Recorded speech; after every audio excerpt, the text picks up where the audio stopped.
the sound, not loud, not dramatic, but the kind of tiny, precise noise that wakes you up the way a splinter does. Impossible to ignore and impossible to ignore for more than a second. It was a soft click like a camera shutter, but from inside my apartment at 2 in the morning, when I was sure every light in the building was off and every other neighbor was asleep. I opened my eyes and stared at the ceiling, and for a long while I couldn't tell whether my heart was answering the noise or making it. My name is Mark Ellis. I'm 34, I work the afternoon to midnight shift as a maintenance tech at the municipal water plant in Cedar Hollow, Pennsylvania. Small town, 2 traffic lights. 1 diner that closes at midnight if it's lucky. I live alone in a 1-bedroom above a thrift store on Maple Street. Cheap rent, reasonable landlord named Mrs. Calder, who never locks her own door, and a lease that lets me keep my 2 guitars in the corner without the landlord wondering why a single guy needs so many instruments. I'm not a dramatic person. I like my routines: alarm at 5:30, leave the apartment at 6 for the early bus that takes me to the plant, 10 hours of checking valves and filters, a quick dinner at the diner sometimes. Back home, a 4-mile run a few times a week, guitars, sleep. I've always thought routines saved me from overthinking. They kept me tethered. That night, the click came after an argument on the phone with my sister. Nothing earth-shattering, just money talk, the endless recalibration of favors and resentments families have. We both said things we meant and things we didn't. I remember telling her I'd stop loaning her cash if she didn't get a real job. She said I was spiteful and selfish. I hung up with that bitter vacuum on my end of the line. By the time I fell asleep, I was angry and small and more tired than I let myself be. The click woke me. I lay there and listened. The apartment smelled like the roast I'd left in the oven too long earlier that week, faintly charred, the ozone of an electrical cord maybe. The radiator made its usual groans. Outside, a car passed and the sound drifted like a distant conversation. Then the click, precise, as if someone pressed a metal button. I swung my legs out of bed and padded to the living room, the floorboards complaining. I flicked on the lamp. The thrift store sign downstairs cast a yellow square through the blinds. The apartment looked exactly how it should. Stack of bills near the couch, coat on the back of a chair, 2 mugs in the sink. There was no one there. I checked the front door, the windows, the closet. Nothing, probably just settling, I told myself. The kind of thing you say so your voice sounds like someone else's. I told myself that a dozen times in the weeks that followed. The clicks at first happened only when I was awake and alone, 3, 5 times a week, always late, always soft, never caused by anything I could see. I tried to make sense of them. Maybe the building's old pipes were contracting. Maybe someone had a camera in the hallway that flashed and caught the motion of a passing insect. Once when the click came and I walked down the corridor in my pajamas, the whole hallway smelled faintly of bleach, like someone had cleaned the carpet in a hurry. Even though the carpets were never cleaned. I knocked on Mrs. Calder's door. She answered in her floral robe, smiling, and said she'd been out. Kids these days, she chuckled, and the smile didn't quite reach her eyes. I left with a polite insistence that sounded stronger than I felt. You learn when you're a maintenance tech to notice small patterns. The way a pump hums when it's about to fail, the slow, gritty change in water clarity that means a filter needs replacing. It's comforting to catalog things that can be diagnosed and fixed, but the clicks didn't fit any pattern in my experience. They didn't make a mechanical sense. They felt deliberate. At the plant, I tried to focus on the grit and the valves. I stuck to the jobs that didn't require talking to too many people. Sometimes my coworker, Daniel, would wave me into the break room for a coffee, and we'd trade jokes about the foreman's haircut. Daniel had been at the plant 20 years and liked to tell stories about old equipment like they were ghosts with paperwork. Once when I mentioned the clicks, little noises in my apartment at night, he shrugged and said, "Old buildings do weird things." Creaks become symphonies at 3 in the morning. I wanted to believe him. I wanted to sleep. Instead, other things started happening. Small, plausible things that stacked like dominoes. A shirt missing from my laundry, my phone showing a voicemail I didn't receive.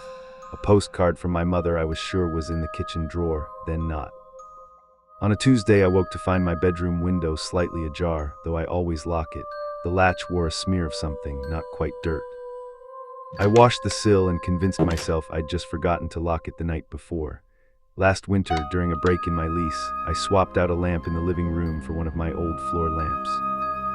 2 nights later, the lamp was in the corner of the bedroom, draped with one of my t-shirts, the bulb pointed down. I have no memory of moving it. People start to conflate nodes of unexplained detail into a narrative because our brains prefer story curves to chaos. I tried to keep logic on the guest list. I took photos of the room when I left. I set my phone to record sound overnight. When I played the clip back, there was nothing but the hiss of the fridge and my breathing. No clicks, no movement. Later, though, I scrolled through my phone and found a photo I didn't take. It was out of focus, grainy, a smear of gray, and in the corner there seemed to be a portion of my own face. Like someone had pressed the phone too close to me. The timestamp matched 3 nights earlier. I remember sleeping through the night. I deleted the photo and told myself it was an accident. The more I erased, the more I found. Notes in my handwriting I didn't remember writing. Don't trust the lights, one read in block letters on the back of a takeout receipt. Another, check kitchen, scrawled on a dry cleaning tag. Once I opened my guitar case and found the pickguard had been pried at the edge and a single hair, light brown, lay across it. My hair was darker. I looked through the case, through the rest of the apartment, and felt that thin, papery sensation memory imparts when it starts to slip. The realization that even your past can be questioned. I told myself these were sleepwalking things, maybe stress from work. Maybe the argument with my sister had unmoored something small inside me, and now I was filling in the blanks with wild imaginings. I tried to call my sister and ask if anything weird had happened at home with her or anyone she knew, but her voice was composed, clipped. "Mark," she said, "maybe you should see a doctor about sleepwalking." She offered to come down from Pittsburgh and stay for a week. I said no. I said I was fine. I lied to her and to myself. The clicks grew more deliberate, if that's the right word. They started to come when I would be sitting with my guitar, practicing scales or reading until 9, and then click, as if someone were marking the bars of a song I could not quite hear. Once, while I was at the sink washing my hands, I felt a presence at the threshold of the kitchen, breath at the base of my neck, the room somehow colder. I turned and there was nothing. My body remembered the empty doorway as if it had been occupied, the space where a shoulder might have been warmed with the impression of warmth you expect from a coat left leaning against a chair. My mouth tasted metallic. I washed my hands, repeated the motion as if more water might rinse away the feeling. At the plant, the routine was no longer a refuge. I'd stare at a pump and suddenly wonder whether the gauge I was reading had been moved, whether I had written down numbers in the log I did not remember writing. On my breaks, I would stand outside and watch the road that runs past the plant and imagine a figure in a hoodie standing across the street, hands in pockets, waiting for me to look away. I knew how ridiculous that sounded. I also knew how persuasion works inside the skull. The more you think someone is watching, the more they seem to watch. It affected my relationships. I started canceling on friends. I lost patience with Daniel's stories. He noticed. "You okay, man? You look like you slept in a swamp," he said one morning, scraping coffee off the pot with a travel mug. I smiled, a forced thing, and said, "Just tired." I started to avoid the diner after shifts. The hum of conversation felt like a spotlight. At night, I barricaded the door with a chair sometimes, in that unreasonable ritual people adopt to feel in control. When I moved the chair in the morning, I'd forget I'd put it there, then later find it by the door again. I kept a notebook to track things, to try to impose an objective pattern on the subjective. Dates, times, the clicks, whether the lights flickered when items were moved. The log became my testimony. It also became weird. There were days with blank pages, days with slanted handwriting I didn't recognize, weeks blurred. I began to question the passages of time, a commute that felt like an hour when it was 20 minutes, a night that lasted 6 hours but felt like a year. The notebook had a page once that read, in neat, tiny handwriting, "He likes the quiet." It wasn't my handwriting. If you've ever had a thought they later realize wasn't yours, you know the slow gut take that follows, the small horror of being invaded not physically, but by a voice that insinuates itself between your ears and rearranges furniture in your head. I started waking with an impression that the apartment had been lived in by someone else overnight. A mug in the morning might be on the table in a different place. My toothbrush would be angled the wrong way. Sometimes the TV would be on a channel I never watched and then would be turned off, as if the person who used it turned to silence when I came into the room. Like all escalation, there was a reason, and there was. It dovetailed with the rest of my life uncomfortably. There were nights when, after locking the door and double-checking the deadbolt, I'd get into bed and feel a weight on the other side of the mattress, not massive. Just substantial enough to leave a dip, a small, impersonal gravity that said, "You are not alone." The first few times I slept with the lamp on, lights a small beacon against imagined predators. Eventually I started to prefer the darkness. The presence that sat on the mattress was less distinct in it. In the light, whatever it was had edges. In the dark, it was a suggestion. The thing about paranoia is it adjusts your memories to justify itself. You dig up every old worry and hold it against the present until it feels like evidence. I remembered childhood instances where my parents had argued in the kitchen in low, clipped sentences. I remembered the time as a teenager I had thought someone followed me home from a party and spent the night with the curtains closed and the stereo blaring. Those memories became scaffolding. I forgot to remember being content. One morning, this is the moment everything that had been piling up condensed into something I could no longer shrug off. I woke and found my living room rearranged. Not like the lamp incident, that was trivial. The room was staged. My couch was not where it had been the night before. All the cushions were turned inside out. The photographs on the wall were taken down and lined, facing the floor. The clock on the mantel was set to 1:13 a.m., stopped. My notebook lay open on the coffee table, the page smeared with some brownish thing.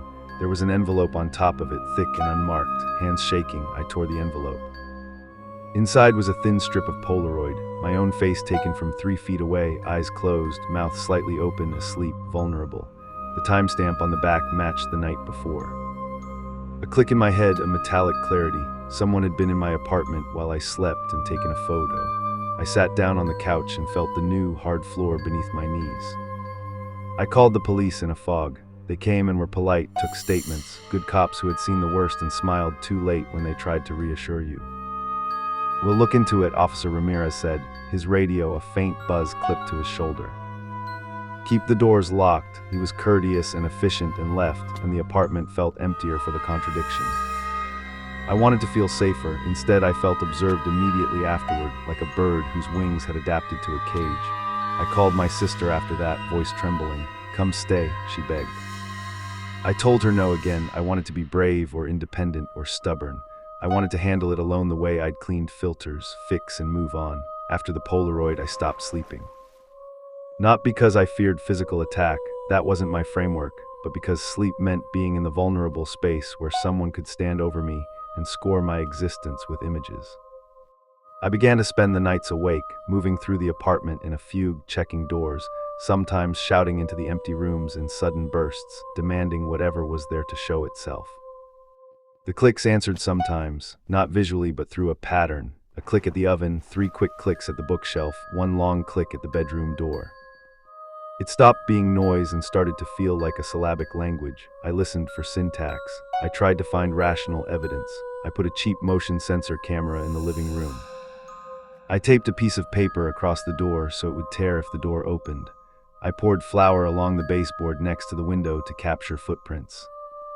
The camera, when I reviewed the footage, had a blank half-hour at 2:00 a.m., a section of static with a few frames that showed a gray silhouette but nothing definable.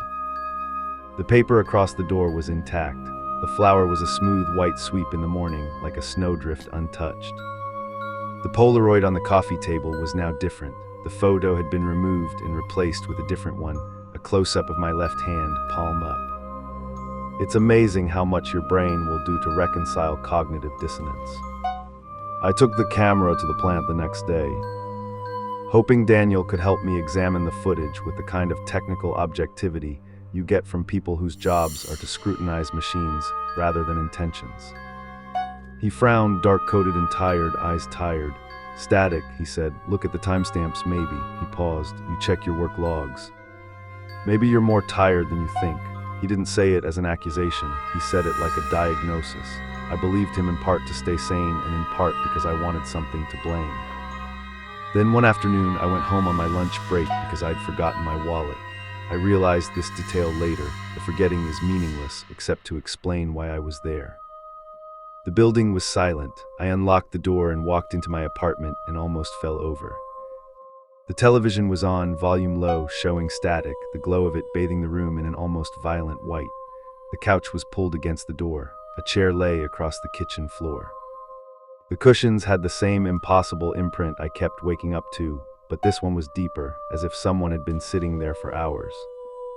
On the coffee table was a black object, something I didn't initially recognize. Up close it was a small cassette recorder, the kind you used to buy at drugstores years ago, and beside it a strip of film. I touched the recorder with my sleeve and it clicked on, a mechanical whir. The tape inside spun, then stopped. On the front someone had scrawled my name in block letters, not my handwriting. I pressed play. At first there was only the hiss, that hush that inhabits old recordings. Then the voice came, low and distant, like it was recorded through a wall and a sink of water. It sounded like me saying things I had no memory of saying. "You're home," the voice said. "You always go to work, you always come home. You always sleep," my own voice, measured and flat, reciting the ordinary architecture of my life like a litany. Then the voice turned into a murmur of other words I couldn't make out. In the gaps between words there were soft clicks like the ones I knew. The narrator, my voice, laughed, a small, humorless sound.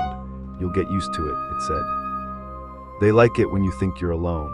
My stomach dropped to that thin place where memory and reality meet and exchange cards. For a long, blank time I sat on the floor and listened to the looping hiss of the tape, replaying it until the words wore down into nonsense. I called someone then, someone I hadn't called in years, my old college roommate Tom, who lived 3 towns over and had a job where you worked with sound recording for local radio stations. He knew things about audio that made him useful, and he was practical in emergencies. Tom listened to the recording once on his own equipment. He called me back within an hour. "You need to get out," he said. "Now." He didn't say why. He said, "I can't tell you over the phone. Get out. Don't go to the plant tonight. Don't call work. Just go." He arranged a place for me to stay, a cheap room at a motel by Route 22, the kind with neon that flips on and off, and a manager who keeps his keys on a chain behind the counter. I left in a state I can only describe as unmoored. I gathered a bag, left behind the guitars and most of my clothes, and drove, the town shrinking in my rear view like an unwanted memory. At the motel, in a bed that was not mine, I pulled the curtain aside and watched the highway. It was all ordinary, a semi rolling by, radio static drifting through the thin wall. The motel offered shelter but no answers. I slept fitfully. When I woke, there was a text from Daniel. "Everything okay? You checked the filter this morning." I ignored it. From the motel, with Tom's help, I legally had the recorder sent to a friend of his who was a forensic audio analyst. The analyst was blunt and clear. "This is layered," he said. "There's ambient noise that's been edited out. Frequencies have been manipulated to make certain words clear. Whoever did this knows what they're doing. It's a production." He also said something more ambiguous. "There are gaps in the recording that sound, technically, like the space between breaths. And the voice matches your vocal timbre almost exactly. Almost exactly." He could not claim it was me. He could not claim it was. The existence of craft in the recordings sent me in 2 directions simultaneously. Relief that someone else had the skill and terror at the implication. If someone had produced recordings of me, taped in my own bed, then the event was manufactured and possibly explainable. But to manufacture them required access, and that access meant proximity. I thought of my sister and the money, of tenants in the building and Mrs. Calder's smile. I thought of the face pressed in the Polaroid and the strip of film beside the recorder. I thought of the way the clicks organized like an alphabet, and of my own voice on the tape, my voice, saying that I would get used to it. I returned to the apartment with a plan I convinced myself was rational. Meet with Mrs. Calder, change locks, get better cameras. I replaced the deadbolt and hired a locksmith who shook his head at how old the hardware was. I told him I felt unsafe, and he gave me the look workers give people who pay more than they can afford for peace of mind, and then walked me through cheap, effective reinforcements. I installed a second lock on my window and a chain on the door. I put a commercial-grade DVR with 4 cameras around the living space, and for the first week, the footage showed only empty rooms and the occasional cat creeping along the building's ledge outside. I slept. On the 3rd night, the camera in the bedroom had 30 seconds of footage where the frame shimmered, then stabilized to capture, impossibly, myself sleeping, then turning over. And when I woke in the morning, there was a photo of me awake and looking directly at the ceiling as if to say, "I saw you watching me." It was then, in that month, where paranoia and proof overlapped and contested each other like rival claimants to a throne, that I discovered the twist that undid me. I was going through old files on my computer, trying to match timestamps, when I found a folder labeled Archive. I don't know how it got there. Whether I created it during a late night of tinkering, I forgot, or someone else did it. Inside were dozens of audio files, little ones 2 seconds, 5 seconds. Some were ambient, the fizz of a refrigerator. Others contained the same clicks I'd heard for months. They were time-stamped back months, an entire year in some cases. In one file, recorded at 1:13 a.m. On a Tuesday, I remembered distinctly because it was the night of my sister's argument. There was a voice saying, in a cadence I could not initially parse. "He will think he remembers." I felt bile climb my throat. I forwarded the file to Tom and the analyst. The analyst wrote back, "It's edited but with intent. Whoever did this was tracking you." I can't tell if the events recorded were staged or real. Tom called me at 2 in the morning, his voice tight. "Mark, check your messages." There were messages then I hadn't seen before. Voicemails short and clipped from my own number. On one, a voice said, "Went shopping, I'll be back." I had no memory of recording the message. I drove to the sheriff's office 2 towns over and gave them all the files. Their computers were old. The young deputy who looked at my records asked me politely if I'd been diagnosed with any mental health conditions. I said no. I told them I slept at the motel, that I had recordings, that someone had been in my apartment and had made a studio out of my life. They were empathetic, they were limited. "Without hard evidence," the deputy said, "we can't really do much." He suggested I consider a restraining order if I knew someone to name. I left feeling more naked than I had before. The final revelation came from a place I hadn't considered, my older emails. I'd been sifting through them to find a receipt for the DVR and found instead an email thread labeled Project, Patient Zero, and CC'd to an address I didn't recognize and to my own email.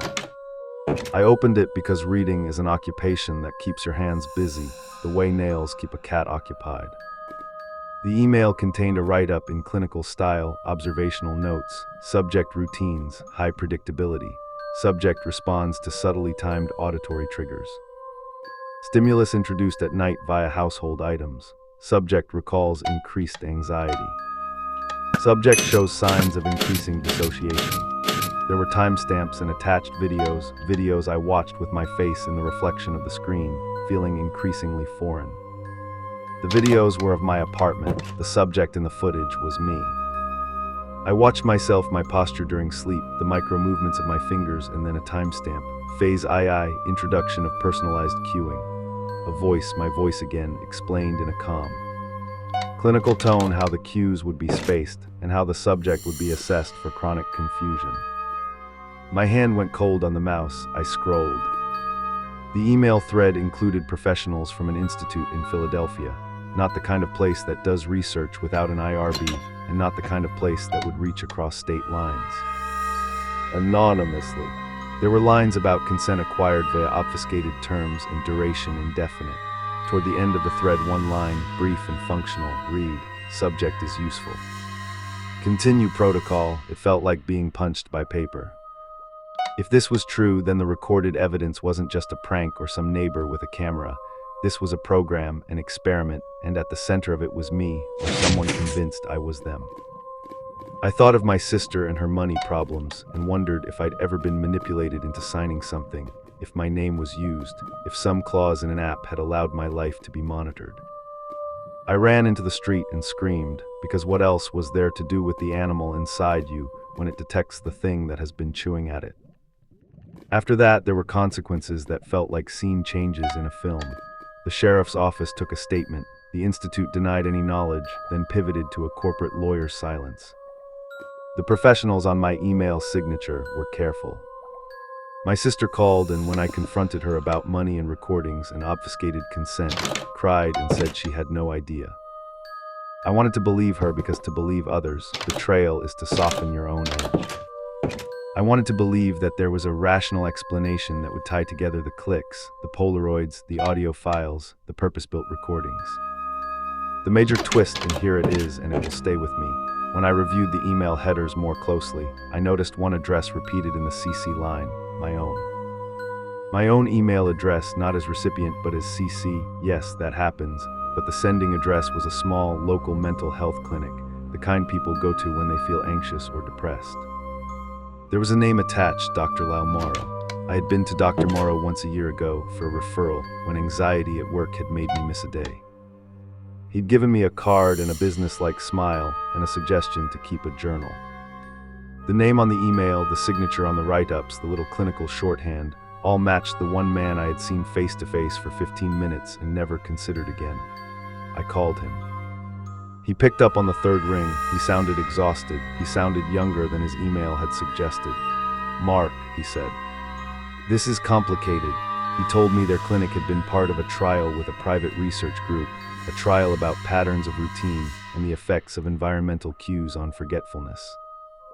They'd been given funding. They'd recruited volunteers online, people who'd consented via an obscure form in exchange for compensation. "You don't remember?" he asked gently. I told him I did not. He said, "We reached out to you last year. You agreed to participate. We scheduled home visits. You signed a consent form. There are signatures." I asked him to send them. He sent a PDF. My signature was on the form in my own hand. My signature that matched my bank, my driver's license, the way my name loops on mortgages and receipts. I stared at it until the ink turned into lattices. He explained the clauses in legal language, said they weren't supposed to manipulate participants, that they were supposed to study, not do what the email suggested. He said words like deviation and oversight and regrettably. His voice in the background sounded small and pleading. He said if anything was done that wasn't authorized, we will, and then in the same breath, you signed the consent. I tried to remember signing. My mind furnished a memory of a bland tablet screen with opt-out boxes I might have ignored, a few dollars offered, a handshake, an email confirmation. Perhaps I'd been tired. Perhaps I'd been flattered that someone wanted to study my routine, because that same routine had made me predictable, comfortable. Or maybe I'd been tricked, a long con that used accounts and scripts to produce a signature I recognized, but could not corroborate. The problem with the signature was that even if it was forged, my own hands could have done it without me remembering. Black boxes are maddening, whose hands had been inside mine. The last months were a slow, grinding unspooling. There were hearings I attended, police reports, emails requesting data redactions that came back partially fulfilled. The Institute offered a settlement I refused. My sister and I drifted into a long, awkward reconciliation because we needed someone else who would swear they were real. Mrs. Calder pretended not to see the cameras in my apartment as she passed by, and sometimes she looked at me the way you look at someone who's been in an accident and blames the steering wheel. And then one night, months after the Polaroids, after the recordings, after the signatures, I woke to a noise different from the clicks, a human sound, someone humming. It was low and tuneless, and it seemed to come from inside the wall between my living room and the thrift store below. I pressed my ear to the drywall. The hum congealed into words I couldn't make out, like someone singing the edges of language. I called the cops. By the time they arrived, there was only the hum's memory and an impossibly small smear on the drywall. They drilled, they found nothing. No wiring, no cavity. The smear was brown and faint like the one on the windowsill from months earlier. The detective who took the report said, "Sometimes people's minds do this to them," and I watched his pen move over my statement as if he wrote the conclusion before the words. The last detail I can give you is an image, a film strip like the one I found beside the recorder, clipped to the edge of my mailbox. It had been left there stationary one morning. I did not take it inside. I left it dangling, a sliver of history that might have once been motion, a freeze frame of something I could not watch. On the fourth frame was a close-up of a hand, palm up, my left hand. The fingers were splayed. On the thumb was a small tattoo, a dot of ink like a pinprick. I have no tattoo on my hand. I stared until the sun moved, and then went to work with a little more stiffness in my legs. Sometimes people ask me now whether I think what happened was real. They want to lay it at the feet of sane explanations, manipulative researchers, forgery, a psychological breakdown, a prank. All of those things could be true in partial ways. I have files and bills and an email chain to prove certain things. I have gaps of memory that I will never fill.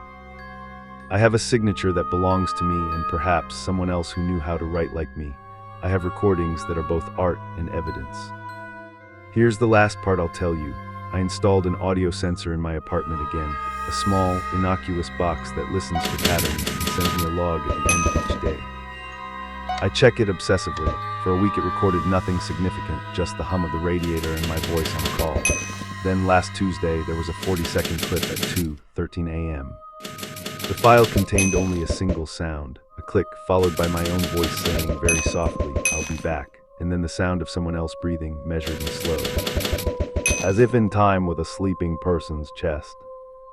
I don't know if the voice was me, or a recording of me, or someone coached to sound like me.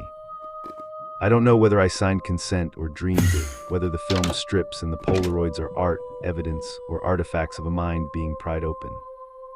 I live now with a carefulness that is exhaustion and a vigilance that is grief.